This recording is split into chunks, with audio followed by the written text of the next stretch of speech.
We will say good morning. Welcome to rotanweather.org for Tuesday, October 4th. This is a tropical update. I thought I would do a video update. I want a word of warning. Over the next few days, you're going to see some very scary maps saying that a huge hurricane is going to hit the Bay Islands. Take those with a grain of salt. We have computer models that indicate that a tropical system is coming our way. And I want to talk about what computer models can do and what they can't do. Let's start with what they can't do. Computer models can't tell you exactly how strong a hurricane will be 1 week out. They can't tell you exactly where it's going to come a week out. What can they do? They can tell you if a tropical system is likely to form, and they can give you a general area where that tropical system will likely go. So they're tools, and we obviously know more as we get closer to the time period when the storm passes.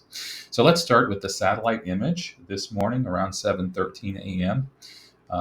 To our east, we see a disorganized scattering of showers and storms. Wednesday through Friday, that means an increased chance of rain for us. What we're concerned about here is what's called Invest 91L. That's the number that the National Hurricane Center gives it as an area of investigation. And what we have seen is some increased organization. What we don't see is rotation yet.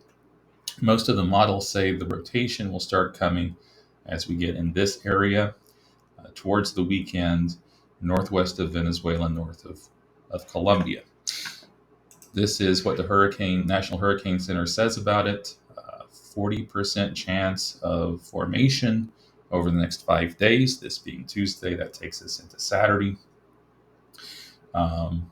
So obviously something to take a look at. Now, right now, this is the North American model, and it does forecast something of a worst case scenario for this storm for us. As we go back in time, it indicates that around Saturday we should start seeing a cyclone to start forming. And there you see it right there. We will know a lot more about this storm when this happens. And this is forecasting for that to happen on Saturday. The GFS model is a bit slower than the rest of the models in how quickly it brings this storm toward us. And you can see it getting stronger and stronger, starting to wrap up, and coming a little bit north of the mainland. This is important for us because usually when it comes to hurricanes, the Bay Islands has a protector, and that is the Mosquito Coast of Nicaragua. Unfortunately for those individuals that live there, a hurricane, and you may remember Eta and Iota 2 years ago, they slammed into the coast of Nicaragua, did a great deal of damage there. The effects on us were fairly minimal: rain, some wind, but obviously hurricanes, when they hit land, weaken very quickly. So the fact that we have this area close to us usually protects us from hurricanes. But if a hurricane can stay north of the mainland, that makes it stronger for us. Now, many people who live here may remember Hurricane Mitch in 1998 was a worst case scenario for the Bay Islands. As you can see its track here, it came north of the Bay Islands and then turned south. That's a worst case scenario for us, and obviously it did a lot of damage, especially to Guanaja, but also here. Right now, there's not a forecast that it'll turn south, but you never know. There is a ridge of high pressure over the east coast of the United States. That's what's going to likely keep this storm south and coming in our general direction. I wanted to show you the wind possibilities if it did that. Even if the storm formed and went north, we would still be on its south side, so we might not get the very worst winds. The worst winds are right in around the eye. So according to this forecast, you could see winds on the Bay Islands in the 50 to 60 mile an hour range come a week from Wednesday. Obviously, if that happened, there would be infrastructure problems. A lot of power lines would be down. A lot of trees would be down. That is absolutely something we don't want to see.